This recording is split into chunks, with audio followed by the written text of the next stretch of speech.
here's Brody Brazil. So here in the Bay Area, we finally get our two baseball teams squaring off head-to-head for the first time this 2023 season. It's only a grand total of 4 games, 2 at Oracle Park, 2 at the Oakland Coliseum. I've always wished there were more, but I'm also here to say that this season, the rivalry, so to speak, feels different. In fact, I think you could say the rivalry has to be paused. Whatever animosity and back and forth there was in this Bay Bridge series, it's not about a series anymore. It's about uniting the Bay and these two fan bases, seeing each other and understanding each other like never before. I honestly used to get into this a bunch, whether the A's were really good that year or the Giants were really good that year or both teams stunk or both teams were really good. There's always something cool about this series. But again, this season and entering the first head-to-head games, I see it totally differently because of the A's situation. And because of that, I'm here to say that this rivalry just might be paused. And I'll give you 4 different thoughts here in no particular order. If the A's ultimately do relocate to Las Vegas, we all lose something. Obviously, A's fans, and you know how they'd feel, but even Giants fans, even the casual baseball fan here in Northern California loses something. 2-team MLB markets are special and unique. There's only a couple of them, New York and Chicago and Los Angeles, and you could say like Texas to a certain degree, but Houston and Dallas are separate. But for loyalists of both clubs or either clubs, right, having the 2-team market is special, but it's also important to, again, the casual Bay Area baseball fan. You realize that with 2 teams here and the course of a 162-game total season, that when one team is on the road, the other is usually at home.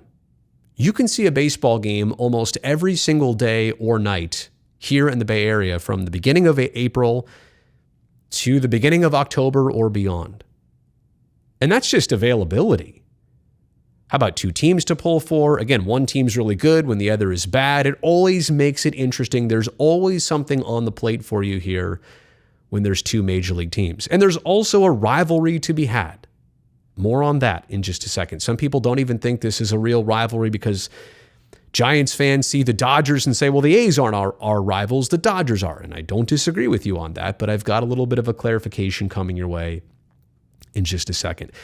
But I hope that everybody realizes here, even if you are a hardcore Giants fan watching this video right now, I hope that you already understand that you lose something if the A's are lost from Oakland. And on that note here, point number 2, I truly and firmly believe that real Giants fans understand. And when I say real Giants fans, I guess it also has to come in a certain age demographic, because if you're in your 20s or 30s, you do not remember what it was like in 1992 when the Giants were literally out the door to Tampa. And they played that last game at Candlestick Park. Didn't they dig out home plate as like a keepsake and said, well, this is it. The Giants are pretty much sold. It's a done deal. And ultimately, you know how it ended. They stayed. And then in 1993, they got Barry Bonds. They totally transformed their franchise. 7 years later, they're playing in a brand new Pac Bell Park, downtown San Francisco. Giants fans have been here before, and I realize some out there just may not be old enough to remember this or have experienced it, and so they might rub it in A's fans' faces right now and say, ha, sucks to be you.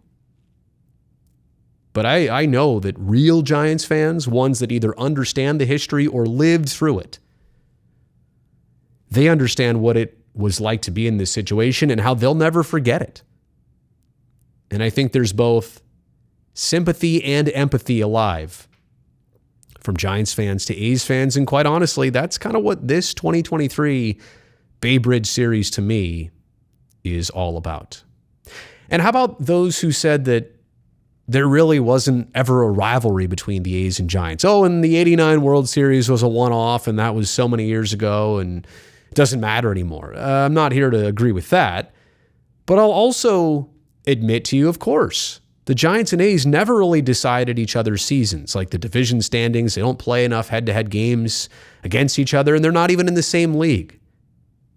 so they don't directly impact the overall success of either team for either season. But bragging rights exist between friends and family and neighbors. And the crowds are always great. And those games, those Giants-A's games over the years, they always bring craziness. Stuff that you never would have expected to happen or could have seen coming. Giants have a 7-run lead going into the 6th, and the A's score a bunch of runs and win it late. Or vice versa, right? The thrill, the heartbreak, the back and forth, the talking points. Like, geographical rivals do exist. 100%. So I get it. For those of you who say, well, it's not the Dodgers Giants, or, and the A's have had their bouts with the Angels and the Astros over the years. The A's kind of really haven't had that long-standing. I mean, look, the Giants came out west essentially with the Dodgers in the same division all these years. They've always had a connection and a story and a rivalry built in. They will always be each other's biggest rivals.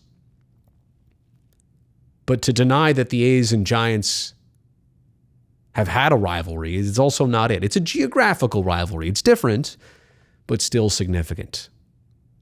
And I think the fourth and final point here is just that, from the A's perspective right now, it's difficult to make any conversation truly about baseball or the competitive spirit of a series like this until the A's situation is settled. And by settled, I realize that a large part of that could be going to Las Vegas and the end of their time here in Oakland. But who knows? I mean, crazier things have also happened on that front too. My point here is that despite the Giants being good/interesting this season and the A's being flat out as awful gets record-wise, like this series head-to-head in these 4 games, the 2-2 that they're about to play, it usually inherently itself is interesting. You can get into this series alone if you can't get into anything else. But even this year, because of where the A's have been and because of all this stuff, what ground does an A's fan even have to stand on right now? They're not feeling so well. It's kind of like showing up to a party with a stomach ache. You're just not into it. And I get it. So I hope that paints an accurate picture. Maybe some of you agree. Let me know down below in the comment section below. Am I right about this? Am I wrong about this? How are you feeling about this? And by the way, you made it here almost 8 minutes to the end of this video. You know I appreciate that. So thumbs up on it down below. That'll help this video get shared. And also, don't forget, subscribe to this channel so that I can definitely see you back here next time.